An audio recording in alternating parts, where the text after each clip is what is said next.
22 अप्रैल 2025 जम्मू कश्मीर के पहलगाम की बैसरन वैली एक ऐसे भयानक आतंक की गवाह बनी जिसने पूरे देश को झकझोर कर रख दिया। अनंतनाग जिले के पहलगाम से 6 किलोमीटर दूर लोकेटेड ये बैसरन वैली एक पॉपुलर टूरिस्ट स्पॉट है, जिसे इसकी खूबसूरती के कारण मिनी स्विट्जरलैंड भी कहा जाता है। इस घाटी के चारों ओर देवदार के लंबे पेड़ों का घना जंगल है। आसपास बहती नदियां हैं और दूर ऊंचाई पर बर्फ से ढकी चोटियां हैं, जो इस घाटी को एक ऐसी नायाब जगह बनाती है कि टूरिस्ट खुद ब खुद इस ओर खींचे चले आते हैं। उस दिन भी सैकड़ों लोग कश्मीर की इन सुंदर वादियों में अपनों के साथ समय बिताने आए थे। कोई कई महीनों की सेविंग्स करके अपने परिवार के साथ यहाँ छुट्टियां मनाने पहुंचा था, कोई अपने बेटे के अच्छे नंबर लाने पर उसे यहाँ घुमाने लाया था, तो कोई अपनी नई शादी के बाद इन हसीन वादियों में हनीमून मनाने आया था। चारों तरफ बस खूबसूरती और खुशहाली थी।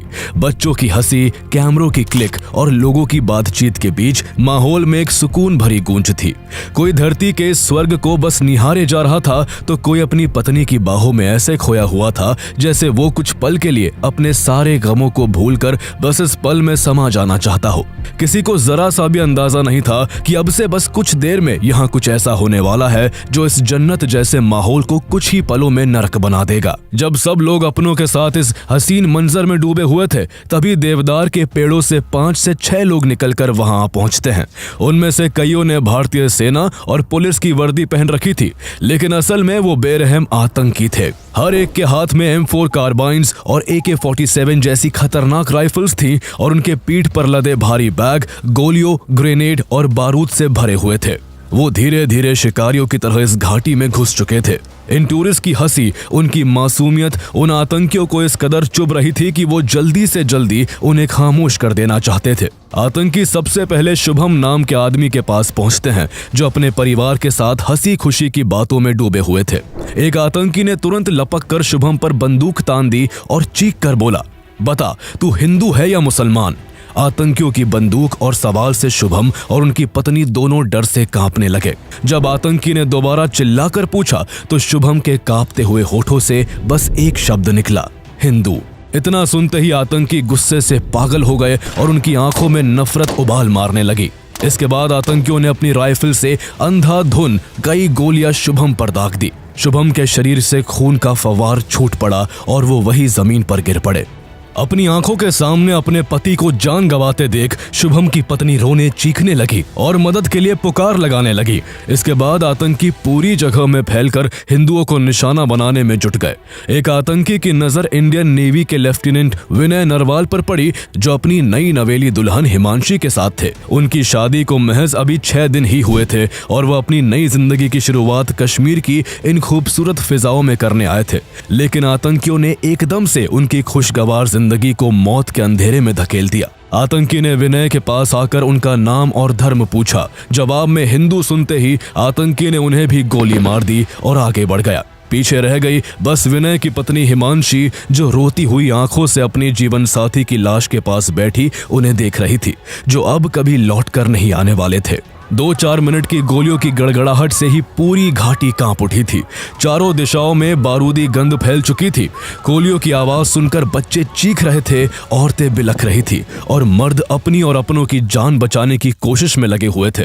कुछ लोग जान बचाने के लिए पेड़ों के पीछे छिप गए, तो कुछ लोग लगातार मदद के लिए चिल्ला रहे थे, लेकिन अफसोस उनकी जान बचाने वाला आज कोई नहीं था।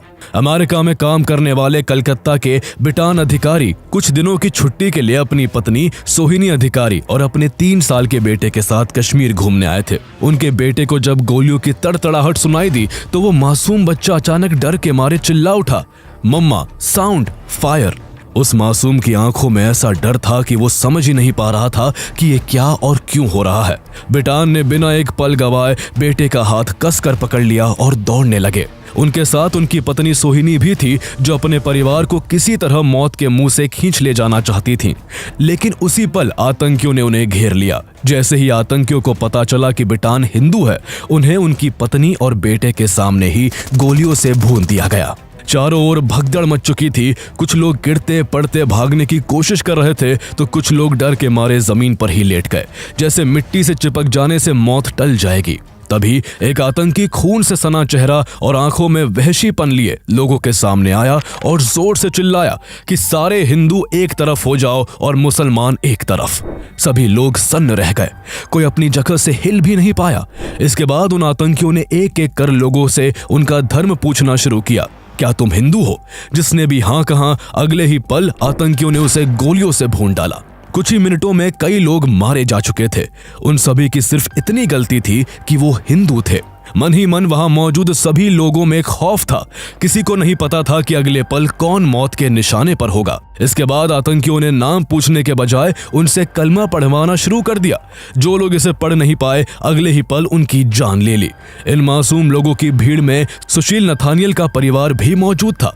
एक आतंकी सुशील के पास आया और दहाड़ते हुए बोला, चल घुटनों पर बैठ और कलमा पढ़।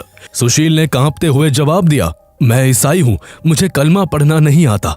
बस ये सुनना था कि आतंकी ने झट से अपनी बंदूक सुशील की ओर घुमा दी और उनकी जान ले ली। दूसरी ओर पल्लवी के पति मंजुनाथ को भी आतंकियों ने धर्म के नाम पर मौत दे दी। पल्लवी अपनी आंखों के सामने अपने पति को जान गंवाते देख रो पड़ी और फफकते हुए आतंकियों से कहा कि मुझे भी मार दो, मैं अब जीकर क्या करूंगी। इस पर एक बहशी आतंकी जोर से हंस पड़ा और बोला, जा तुझे नहीं मारते, मोदी को जाकर बता देना। 20 के करीब लोग मारे जा चुके थे, लेकिन आतंक का यह सिलसिला आज बैसरन घाटी में रुकने का नाम नहीं ले रहा था। इसके बाद आतंकियों ने सभी मर्दों को लाइन में खड़ा किया और एक एक कर उनकी पैंट उतरवाकर उनका प्राइवेट पार्ट चेक करने लगे। ये बेरहम आतंकी इस तरह कंफर्म करना चाहते थे कि उनका खतना हुआ है या नहीं। जिस किसी का भी खतना नहीं दिखा, आतंकियों ने तुरंत उन्हें गोली मारकर उनकी जान ले ली। उस वक्त घाटी में सिर्फ और सिर्फ खौफ और आतंक का मंजर था। बच्चों के रोने की आवाज थी, महिलाओं की चीखें थी, जमीन पर पड़ी लाशों से रिश्ता खून था और हवाओं में तैरता आतंकियों का धर्म से जुड़ा सवाल था, जो हर अगले पल किसी न किसी को निगलने के लिए तैयार था। इसी बीच आतंकियों की नजर घोड़ा लिए आदिल हुसैन पर पड़ी, जो एक हिंदू टूरिस्ट को अपने घोड़े पर बिठाकर बैसरन घाटी की ओर आ रहा था। आतंकी सिर्फ गैर मुसलमानों का खून बहाना चाहते थे, इसलिए उन्होंने आदिल को नजरअंदाज कर उसके घोड़े पर बैठे टूरिस्ट पर निशाना साध दिया। पर इससे पहले कि कोई गोली चलती, आदिल अपनी जान की परवाह किए बिना टूरिस्ट को बचाने के लिए अकेले ही आतंकियों से भिड़ गया। उसने एक आतंकी से राइफल छीनने की कोशिश की, मगर अकेले आदिल की ताकत आतंकियों के सामने टिक नहीं पाई और कुछ ही पलों में गोलियों की बौछार ने उसे भी मौत की नींद सुला दिया। आदिल चाहता तो बीच में ना आकर अपनी जान बचा सकता था, लेकिन वो एक मिसाल बना कि धर्म के नाम पर हिंसा करने वालों की भीड़ में अगर एक इंसान भी ऐसा है जो धर्म से ऊपर इंसानियत को रखता है, तो शायद ये दुनिया जीने लायक बची रहेगी। लेकिन उन हैवान आतंकियों के सर पर जैसे एक अजीब तरह की सनक सवार थी। उन्होंने अपने शरीर पर कैमरे लगा रखे थे, जिनसे वो इस पूरी घटना की रिकॉर्डिंग कर रहे थे, ताकि हिंदुओं की चीख पुकार से भरी रिकॉर्डिंग दिखाकर वो अपने आकाओं से शाबाशियां बटोर सके। उन आतंकियों को जब वहां कोई और गैर मुस्लिम मर्द नहीं दिखा, तो वो पहले से ही मर चुके लोगों पर फिर से गोलियों की बौछार करने लगे और मरे हुए लोगों के लहूलुहान जिस्मों के साथ वहशी दरिंदे की तरह हंसते हुए सेल्फियां लेने लगे। उन्होंने पूरे 300 राउंड फायरिंग की थी। हैरानी की बात यह थी कि उन आतंकियों ने एक भी महिला को नहीं मारा था, क्योंकि उनके लिए ये औरतें उस घटना का सिर्फ गवाह नहीं थी, बल्कि उनकी दरिंदगी का जीता जागता सबूत थी, जिन्हें उन्होंने सिर्फ इसलिए छोड़ा था ताकि ये जिंदा लाशें जाकर इस नरसंहार की खबर देश और सरकार तक पहुंचा सके। इस आतंकी हमले में 26 निर्दोष लोगों की जान चली गई, जबकि करीब 20 लोग बुरी तरह से घायल हुए। ये जम्मू कश्मीर के इतिहास का one of the deadliest terror attack था, जिसमें धर्म पूछकर लोगों को यूं खुलेआम मारा गया था। The terrorists spared no one as they massacred a valley in Pahalgam. Terrorists asked for religious identity of people and shot down those who weren't Muslims. हमारे सामने ही सबको मारा, उधर कोई पुलिस वाला भी नहीं था, मार दिया हमें। They belong to a group called the TRF. एक साथ 26 लोगों की हत्या करने के बाद आतंकी देवदार के पेड़ों से घिरे जंगल में घुस गए और बेफिक्र होकर वहां से तेजी से भाग निकले। मृतकों के परिवार फूट फूट कर रो रहे थे और जो 20 लोग घायल थे वो भी काफी देर तक वही दर्द के मारे तड़पते रहे। सबसे हैरानी की बात यह थी कि वहां सुरक्षा बलों का कोई नामो निशान नहीं था। कोई नहीं था जो उन लोगों को बचाता, उनकी आंखों में साफ दिख रही मौत के साए को दूर कर उन्हें जिंदगी की उम्मीद देता। ना कोई सुरक्षा कर्मी था और ना ही कोई मेडिकल हेल्प। बैसरन घाटी काफी ऊंचाई पर है, इसलिए यहाँ तक वाहन नहीं लाए जा सकते। यहाँ पैदल या फिर घोड़े और खच्चर पर सवार होकर आया जा सकता है। ऐसे में दर्द से चीखते लोगों को देख जहाँ कई लोकल लोग हाथ पर हाथ रखे सब कुछ चुपचाप देखते रहे, तो वही कुछ लोकल कश्मीरी लोग हिम्मत करके मदद के लिए आगे आए। किसी ने किसी बच्चे को पीठ पर बिठाकर नीचे पहुंचाया, तो किसी ने अपने घोड़े पर बिठाकर घायलों की मदद करनी शुरू की। इतना बड़ा हमला हो जाने के काफी देर बाद भी CRPF, Jammu and Kashmir police और आर्मी तक इसकी इंफॉर्मेशन नहीं पहुंच पाई थी। संयोग से उस समय सीआरपीएफ बटालियन के कमांडिंग ऑफिसर राजेश कुमार किसी काम से बैसरन घाटी से गुजर रहे थे। तभी उन्हें घाटी से उतरते लोगों की हड़बड़ाहट और रोने की पुकार सुनाई दी। उन्होंने एक घोड़े वाले को रोककर पूछा कि यहाँ कुछ हुआ है क्या। उस घोड़े वाले ने बताया कि साहब, बैसरन में गोलियां चली है और काफी लोगों की जान चली गई है और कई लोग घायल पड़े हुए हैं। इतना सुनते ही राजेश कुमार सारा मामला समझ गए और बिना कोई देरी किए पास के सीआरपीएफ कैंप को इन्फॉर्म करके जल्द से जल्द क्विक एक्शन टीम को बैसरन घाटी पहुंचने को कहा और खुद घटनास्थल की ओर निकल पड़े। आतंकी हमले की सूचना मिलते ही सीआरपीएफ तुरंत एक्शन में आ गई। 25 कमांडो की एक क्विक एक्शन टीम को तैयार करके बैसरन घाटी रवाना कर दिया गया। सीआरपीएफ का यह कैंप बैसरन घाटी से करीब 7 किलोमीटर की दूरी पर था और रास्ता भी काफी पहाड़ी था, इसलिए क्विक एक्शन टीम को घटनास्थल तक पहुंचने में 40 मिनट लग गए। क्विक एक्शन टीम ने वहां पहुंचते ही सबसे पहले यह श्योर किया कि वहां पर कोई आतंकी तो नहीं छिपा हुआ है। वहां उन्हें आतंकी तो नहीं, पर डर के मारे छिपे हुए लोग जरूर दिखाई दिए, जिनकी आंखों में अब भी मौत का खौफ था। इन्हीं में से 3 लोगों का गोली लगने से काफी खून बह चुका था और उन्हें जल्द से जल्द मेडिकल एड की नीड थी। उन तीनों को हेलीकॉप्टर से अनंतनाग के डिस्ट्रिक्ट हॉस्पिटल के लिए रवाना किया गया, लेकिन दुर्भाग्य से ज्यादा खून बहने की वजह से उन 3 में से एक घायल आदमी ने रास्ते में ही दम तोड़ दिया। बाकी के उन 2 घायलों को सुरक्षित हॉस्पिटल पहुंचा दिया गया। उनके अलावा और भी जो लोग घायल हुए थे उन्हें भी नियर बाय मेडिकल सेंटर्स पहुंचाया गया। कुछ ही देर में आर्मी और जम्मू एंड कश्मीर पुलिस की टीम घटनास्थल पर पहुंच गई और उन्होंने मिलकर एक बड़ा रेस्क्यू मिशन चलाया। हालांकि अब तक टूरिस्ट में इस कदर खौफ बैठ चुका था कि जब सीआरपीएफ के जवान उनकी मदद के लिए वहां पहुंचे तो कई लोगों ने उन्हें आतंकवादी समझा, क्योंकि आतंकी भी सेना और पुलिस की वर्दी पहनकर आए थे। एक महिला तो रोकर सीआरपीएफ के जवानों के आगे गिड़गिड़ाने लगी, प्लीज मेरे बच्चे को मत मारना, मैंने पहले ही अपने पति को खो दिया है। उस महिला का ये खौफ देखते ही सीआरपीएफ के जवानों के रोंगटे खड़े हो गए। उन्होंने तुरंत सभी को शांत किया और बताया कि वो भारत के जवान हैं और उनकी रक्षा के लिए आए हैं। भले ही इंडियन फोर्सेस बाद में घटनास्थल पर पहुंची और घायलों को रेस्क्यू किया, लेकिन इस हमले में हुई 26 निर्दोष लोगों की मौत ने भारत की सुरक्षा व्यवस्था पर गहरे प्रश्न चिन्ह खड़े कर दिए थे। वहां सुरक्षा बल का ना होना अथॉरिटीज की लापरवाही को दर्शाता है। सबसे हैरानी की बात यह है कि पहलगाम में हुए आतंकी हमले से पहले इंटेलिजेंस ब्यूरो को 4 अप्रैल 2025 को एक इंटेल मिला था कि पाकिस्तान के एक आतंकी संगठन ने अपने लोकल गुर्गों को हमले के लिए पहलगाम के होटलों की रेकी करने का निर्देश दिया था। ये जानकारी subsidiary multi agency centre SMACA के जरिए साझा भी की गई थी, लेकिन इसके बावजूद मौके पर एक भी सुरक्षा कर्मी मौजूद नहीं था। हालांकि बाद में भारत सरकार ने इस पर सफाई देते हुए कहा कि लोकल अथॉरिटीज ने सिक्योरिटी एजेंसीज को इन्फॉर्म किए बिना समय से पहले ही बैसरन वैली को खोल दिया था, जबकि हर साल इस घाटी को जून में अमरनाथ यात्रा के वक्त खोला जाता था। सरकार की सफाई पर भी गहरा सवाल था कि जब बैसरन वैली के खुलने के बारे में मैगी और चाय बेचने वालों को पता था, उन हजारों टूरिस्ट को मालूम था जो यहाँ घूमने आए थे, तो सरकार, सिक्योरिटी फोर्सेस और इंटेलिजेंस एजेंसी से आखिर ये जानकारी कैसे छुपी रह गई। इसके अलावा ये कितनी विडंबना की बात है कि कैसे आतंकी इतनी ज्यादा वेपनरी के साथ बड़ी आसानी से कश्मीर में घुसकर अटैक करते हैं और बिना पकड़ाए भाग भी जाते हैं। आतंकियों ने इस पहलगाम हमले को अंजाम देने से पहले कई दिनों तक रेकी की थी, लेकिन फिर भी सिक्योरिटी फोर्सेस को इस प्लानिंग की कानो कान खबर तक नहीं लगी और उनके सूत्रों का नेटवर्क धराशायी हो गया। जम्मू कश्मीर में ये कोई पहला आतंकी हमला नहीं है। इससे पहले चाहे 2016 का उरी अटैक हो या बारामुल्ला अटैक, 2019 का पुलवामा अटैक हो या फिर 2024 का रियासी अटैक, हमारी सिक्योरिटी फोर्सेस को घटना होने के बाद अपनी चूक का पता चल पाता है। आखिर बार बार ऐसी लापरवाही कैसे हो जाती है? क्यों हमारी इंटेलिजेंस एजेंसीज और सिक्योरिटी फोर्सेस एक दूसरे से कोऑर्डिनेट करके किसी भी आतंकी हमले को होने से पहले ही नहीं रोक पाती है? देश में चाहे किसी भी पार्टी की सरकार हो, आतंकी हर बार अपने मंसूबों में कामयाब रहे हैं। 2001 का पार्लियामेंट अटैक हो या 2002 का अक्षरधाम हमला, 2005 का दिल्ली सीरियल ब्लास्ट हो या 2006 का Mumbai train blast, 26/11 Mumbai attack हो या फिर 2016 का पठानकोट एयरबेस अटैक, आतंकियों ने हर बार देश को नुकसान पहुंचाया है और हमारी सिक्योरिटी फोर्सेस और इंटेलिजेंस एजेंसीज इन्हें रोकने में नाकाम रही है। जैसे ही पहलगाम में हुए इस आतंकी हमले की खबर मीडिया में आई, पूरा देश सन्न रह गया। इस हमले में जिन पत्नियों ने अपने पति और जिन बच्चों ने अपने पिता को अपनी आंखों के सामने आतंकियों के हाथों मरते देखा था, जब उनके मुंह से देश के लोगों ने उस भयानक हमले के बारे में सुना तो सभी के रोंगटे खड़े हो गए।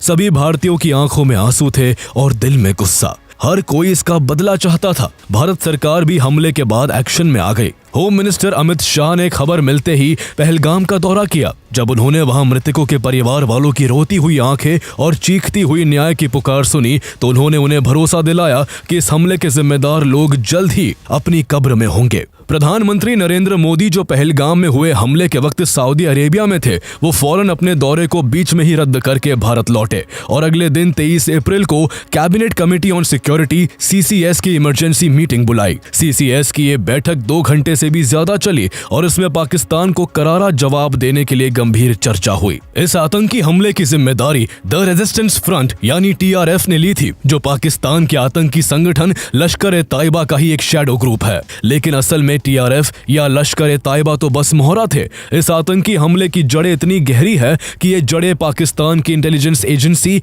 ISI, पाकिस्तान के आर्मी चीफ जनरल असीम मुनीर और पाकिस्तान की शहबाज शरीफ की सरकार तक पहुंचती है। दरअसल पाकिस्तान अभी एक बहुत बुरे दौर से गुजर रहा है।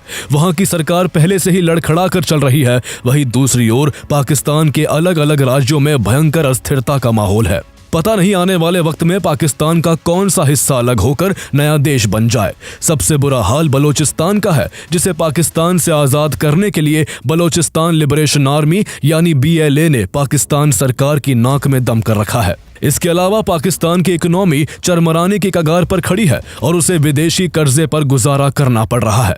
ऐसे में पाकिस्तान ने अपनी समस्याओं को हल करने के बजाय भारत में अशांति फैलाने पर ज्यादा ध्यान दिया, ताकि इससे न केवल पाकिस्तान की जनता का ध्यान जरूरी मुद्दों से हटाया जा सके, बल्कि जम्मू कश्मीर में आतंकवादी हमला करके भारत की एकता, खुशहाली और तरक्की पर भी चोट की जा सके। आर्टिकल 370 के हटने के बाद पिछले 2-3 सालों में जम्मू और कश्मीर में टूरिज्म बढ़ने लगा था, जिससे वहां के लोगों को रोजगार मिल रहा था। यही सुख शांति पाकिस्तान से देखी नहीं जा रही थी। वो जिन कश्मीरी नौजवानों को बहला फुसलाकर भारत के खिलाफ करता था, भारतीय सेना पर पथराव करवाता था, उसे वहां के नौजवानों के रोजगार मिलते ही चिंता सताने लगी। उसे लगने लगा कि अब उसके आतंकी मंसूबों का क्या होगा। पाकिस्तान फिर से जम्मू कश्मीर में नफरत और हिंसा चाहता था, लोगों को मजहब के नाम पर भड़काना चाहता था। इसलिए उसने TRF और लश्कर-ए-तैयबा के जरिए पहलगाम टेरर अटैक की घिनौनी साजिश को अंजाम दिया। लोगों को उनका धर्म पूछकर मारा गया, ताकि दोनों धर्मों के लोग भारत में एक दूसरे के खिलाफ हो जाए। हिंदू मुस्लिमों को सवालों के कटघरे में खड़ा कर दे और मुस्लिमों के अंदर हिंदुओं के लिए नफरत का जहर घुल जाए। पाकिस्तान के आर्मी चीफ जनरल असीम मुनीर ने हमले से कुछ दिन पहले ही पाकिस्तान के उच्च अधिकारियों और सरकार के लोगों के सामने अपनी स्पीच में ऐसा ही एक कम्युनल बयान भी दिया था, जिसमें उसने बड़ी शान से कहा था कि पाकिस्तान की कहानी अपने बच्चों को जरूर सुनाए। हम हिंदुओं से अलग है, हम एक नहीं है। इसी बुनियाद पर ही पाकिस्तान का निर्माण हुआ था और पाकिस्तान की आने वाली सभी पीढ़ियों को ये बात सिखाई जानी चाहिए। जिस देश का आर्मी चीफ ऐसी नफरती सोच रखता हो, वो देश आतंक के अलावा दुनिया को और क्या ही दे सकता है। इसी वजह से भारत सरकार इस बार पाकिस्तान पर ऐसा शिकंजा कसने का मन बनाती है जो उसकी कमर तोड़ कर रख दे। CCS की बैठक में भारत सरकार द्वारा पाकिस्तान के खिलाफ ऐसे सख्त फैसले लिए गए जो इससे पहले कभी नहीं लिए गए थे। भारत ने सबसे पहले पाकिस्तान पर वाटर स्ट्राइक करते हुए 1960 की इंडस वाटर ट्रीटी को सस्पेंड कर दिया। ये कितना बड़ा फैसला है, इसे इसी बात से समझा जा सकता है कि इससे पहले पाकिस्तान की तरफ से कई आतंकी हमले किए जा चुके हैं और दोनों देशों के बीच 1965, 1971 और 1999 जैसे युद्ध हो चुके हैं। लेकिन फिर भी भी भारत ने कभी इंडस वाटर ट्रीटी को सस्पेंड नहीं किया था। ये पहली बार है जब ऐसा हुआ है। इसका पाकिस्तान पर कितना बुरा असर पड़ेगा, इसका अंदाजा इसी से लगाया जा सकता है कि पाकिस्तान की 80% खेती के योग्य जमीन सिंधु और उसकी सहायक नदियों के पानी पर निर्भर है। इस पानी का 90% से ज्यादा हिस्सा सिंचाई में इस्तेमाल किया जाता है। ऐसे में पाकिस्तान में लाइफलाइन कही जाने वाली सिंधु और सहायक नदियों के पानी को भारत द्वारा रोकने से पाकिस्तान और उसकी इकोनॉमी पर इसका सीधा असर पड़ेगा, जो पहले से ही रेंग रही है। इंडस वाटर ट्रीटी के तहत पहले भारत पाकिस्तान को नदियों के पानी के बहाव और उससे जुड़ी अन्य जानकारियां शेयर करता था, लेकिन अब भारत न केवल नदियों का पानी रोक सकता है बल्कि बिना कोई अलर्ट दिए सभी नदियों का पानी एक साथ छोड़ भी सकता है। इस तरह पाकिस्तान को कभी सूखे का सामना करना पड़ सकता है तो कभी वहां बाढ़ जैसी सिचुएशन बन सकती है। इसके बाद भारत सरकार ने अटारी चेक पोस्ट को बंद करने का दूसरा बड़ा फैसला लिया। पाकिस्तान में इसी पोस्ट से सोयाबीन, मुर्गे का दाना, सब्जियां, प्लास्टिक दाने और लाल मिर्च समेत अन्य सामान भेजा जाता है। इसके बंद होने से पाकिस्तान को हजारों करोड़ का नुकसान हो सकता है। तीसरा फैसला SAARC visa exemption scheme SVES visas को रद्द करने का लिया गया। चौथे फैसले के तहत भारत में मौजूद हर पाकिस्तानी नागरिक को अगले 48 घंटे के भीतर देश छोड़कर वापस जाने का आदेश दिया गया और पाकिस्तानी नागरिक अब भारत का दौरा नहीं कर पाएंगे। इसका सबसे बड़ा झटका उन पाकिस्तानी मरीजों को लगा जो अच्छे और सस्ते इलाज के लिए इंडिया के हॉस्पिटल्स में इलाज करवा रहे थे। इन फैसलों से उन महिलाओं को भी झटका लगा जिन्होंने शादी पाकिस्तान में की थी लेकिन वो अपने बच्चों के साथ भारत में रह रही थी। इसके बाद पांचवें फैसले के तहत नई दिल्ली स्थित पाकिस्तान हाई कमीशन में तैनात पाकिस्तान डिफेंस एडवाइजर्स को एक हफ्ते के अंदर भारत छोड़ने के निर्देश दे दिए गए। हाई कमीशन में पाकिस्तानी स्टाफ की संख्या भी घटाकर 55 से 30 कर दी गई। इसके अलावा सरकार ने बाद में पाकिस्तान के न्यूज चैनल्स, क्रिकेटर्स और इन्फ्लुएंसर्स के यूट्यूब और एक्स अकाउंट्स भी इंडिया में बैन किए, जो इंडियन ऑडियंसेस से व्यूज बटोरकर पैसे कमाते थे। भारत सरकार के इन सभी कड़े फैसलों से साफ झलकता है कि भारत इस बार पाकिस्तान के आतंकवाद पर जरा भी ढील नहीं बरतने वाला है। CCS की बैठक में सख्त फैसले लेने के बाद अगले दिन PM नरेंद्र मोदी ने बिहार में एक जनसभा को संबोधित करते हुए पाकिस्तान को कड़ा संदेश देते हुए कहा, उन आतंकियों को और इस हमले की साजिश रचने वालों को उनकी कल्पना से भी बड़ी सजा मिलेगी, सजा मिलकर के रहेगी। अब आतंकियों की बची खुची जमीन को भी मिट्टी में मिलाने का समय आ गया है। इसके बाद NIA ने इस हमले की जांच शुरू कर दी जो अभी तक जारी है। साथ ही इस हमले को अंजाम देने वाले आतंकियों को ढूंढने के लिए इंडियन डिफेंस फोर्सेस ने सर्च ऑपरेशन शुरू कर दिया। 3 आतंकियों के पोस्टर भी जारी कर दिए गए और जिन लोकल लोगों ने उन आतंकियों को पनाह दी थी उन पर भी शिकंजा कसा जाने लगा। लश्कर-ए-तैयबा के कई ओवरग्राउंड वर्कर्स को गिरफ्तार किया गया। सैकड़ों लोकल लोगों को हिरासत में लेकर पूछताछ की जाने लगी और ऑपरेशन के दौरान आसिफ शेख और आदिल ठोकेर जैसे कई आतंकियों के घरों को एक्सप्लोजिव से तबाह कर दिया गया। सुरक्षा बलों और आतंकियों के बीच मुठभेड़ भी हुई जिसमें 6 पैरा SF के हवलदार झंटू अली शेख शहीद हो गए। इस बीच जम्मू कश्मीर में सक्रिय 14 लोकल आतंकियों की सूची जारी की गई जिन्होंने पाकिस्तानी दहशतगर्दों को लॉजिस्टिक्स और जमीनी सहायता के अलावा सुरक्षित पनाह भी मुहैया कराई थी। इनमें 3 हिजबुल मुजाहिदीन, 8 लश्कर और 3 जैश-ए-मोहम्मद से जुड़े हैं। भारत की इस कड़ी प्रतिक्रिया को देख पाकिस्तान और उसके आतंकियों पर ऐसा असर हुआ कि जिस आतंकी संगठन TRF ने पहले इस हमले की जिम्मेदारी ली थी वो भी भारत की कार्रवाई से घबराकर अपने बयान से पलट गया। TRF ने अपनी बात से पलटते हुए कहा कि उसका अकाउंट हैक हो गया था और उसका इस हमले से कोई लेना देना नहीं है। पाकिस्तान के प्रधानमंत्री शहबाज शरीफ ने भारत की सख्ती से घबराकर भारत सरकार से अपील की कि पाकिस्तान की सरकार न्यूट्रल रहकर इस हमले की जांच में भारत की मदद करने के लिए तैयार है। लेकिन भारत ने 2016 जैसी गलती इस बार नहीं की। 2016 में जब पठानकोट एयरबेस अटैक हुआ था तब दोनों देशों के बीच ये तय हुआ था कि दोनों देशों की इन्वेस्टिगेशन टीम एक दूसरे के देशों में आकर इस हमले की जांच करेंगी। भारत सरकार ने पाकिस्तान की इन्वेस्टिगेशन टीम को जांच के लिए भारत आने दिया था, लेकिन पाकिस्तान ने भारत की इन्वेस्टिगेशन टीम को पाकिस्तान आने की इजाजत नहीं दी थी और पठानकोट अटैक को फॉल्स फ्लैग बताकर हमले के लिए भारत को ही जिम्मेदार ठहरा दिया था। जब पाकिस्तान ने देखा कि भारत अब अपनी कार्रवाई से पीछे नहीं हटेगा तो उसने भी बौखलाकर शिमला एग्रीमेंट रद्द कर दिया और अपना एयर स्पेस इंडियन प्लेन्स के लिए बंद कर दिया। भारत की तरफ से की गई 2016 की उरी सर्जिकल स्ट्राइक और 2019 की बालाकोट एयर स्ट्राइक का पाकिस्तान की सेना में ऐसा डर है कि पहलगाम हमले के बाद से पाकिस्तान की सेना लगातार LOC पर फायरिंग कर सीज फायर का वायलेशन कर रही है। उसे डर है कि कहीं इंडियन कमांडोज पिछली बार की तरह इस बार भी उसकी पनाह में बैठे आतंकियों और उनके कैंपों को ढेर ना कर दे। पाकिस्तान का एक खौफ तब और बढ़ गया जब PM नरेंद्र मोदी ने 29 अप्रैल को देश के हायर डिफेंस ऑफिसर्स के साथ एक बैठक की, जिसमें उन्होंने साफ कहा कि देश से आतंक को खत्म करने के लिए हमारी सेना कोई भी एक्शन लेने के लिए पूरी स्वतंत्र है।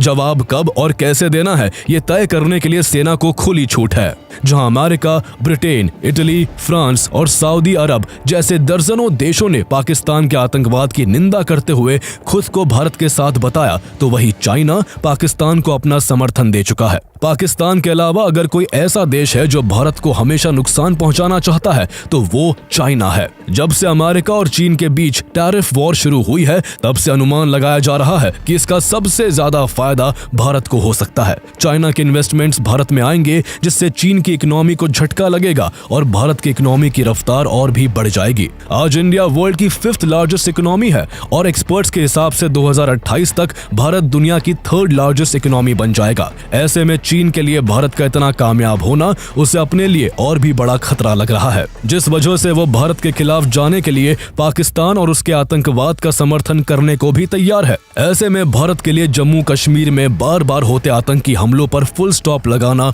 बेहद जरूरी है। सोचने वाली बात है कि आखिर जम्मू कश्मीर में पाकिस्तान बार बार कैसे आतंकी हमले करवाने में सफल हो जाता है। 1980 के दशक में पंजाब में भी पाकिस्तान ने भारत को तोड़ने की कई साजिशें की थी।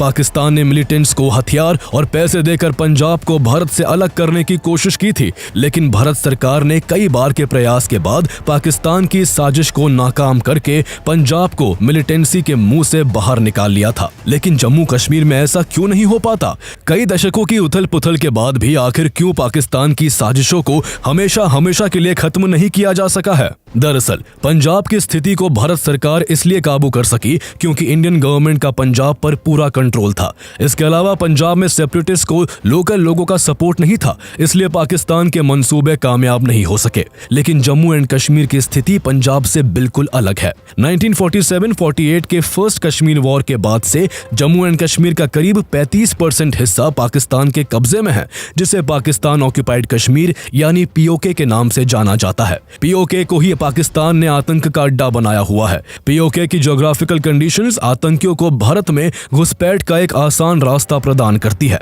घाटियों, पहाड़ों, घने जंगलों और कमजोर फेंसिंग वाली LOC से होकर आतंकी आराम से भारत में दाखिल हो जाते हैं। कई जगहों पर तो LOC की सुरक्षा सिर्फ कंटीली तारों तक सीमित है। पाकिस्तान और उसके आतंकी गुट भारत के कश्मीरी मुस्लिमों को भी जिहाद और जन्नत के नाम पर भड़काकर अपने साथ शामिल कर लेते हैं।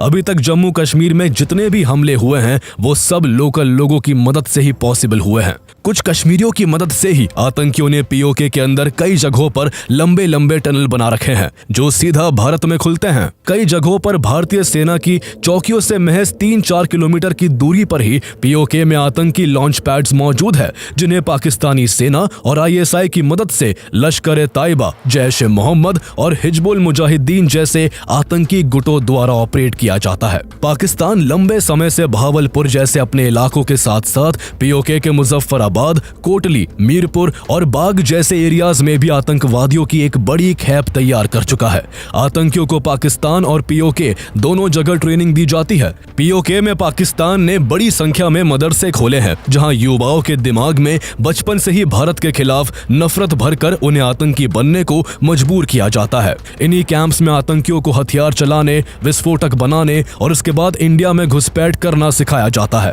Pathankot airbase attack, Uri attack, Pulwama attack और अभी हुए पहलगाम अटैक में आतंकियों को POK में ही ट्रेन किया गया था। POK में मौजूद आतंकी कैंपों को डिस्ट्रॉय करने के लिए भारत 2016 में सर्जिकल स्ट्राइक और 2019 में बालाकोट एयर स्ट्राइक भी कर चुका है, लेकिन इसके बाद भी POK में आतंक की फसल तैयार की जाती रही है। इसलिए पाकिस्तान के आतंक को खत्म करने के लिए POK पर भारत का कंट्रोल होना बेहद जरूरी है। जब तक जम्मू कश्मीर का वो हिस्सा पाकिस्तान के कब्जे में रहेगा, पाकिस्तान अपनी हरकतों से बाज नहीं आएगा। भारत सरकार भी इस बात को अच्छे से समझती है, इसलिए कई मौकों पर नेशनल एंड इंटरनेशनल प्लेटफॉर्म से भारत सरकार पाकिस्तान ऑक्युपाइड कश्मीर को बहुत जल्द फिर से भारत में मिलाने की बात कह चुकी है। भारत ने जिस तरह अभी पाकिस्तान के खिलाफ सख्त फैसले लिए हैं, उससे लगता है कि आने वाले वक्त में जरूर इस तरफ कदम उठाए जा सकते हैं। पीओके को अगर फिर से भारत से जोड़ दिया जाता है तो वहां की सिचुएशन फिर इंडियन अथॉरिटीज के अंडर होगी। वहां आतंकी कैंपों का खात्मा हो जाएगा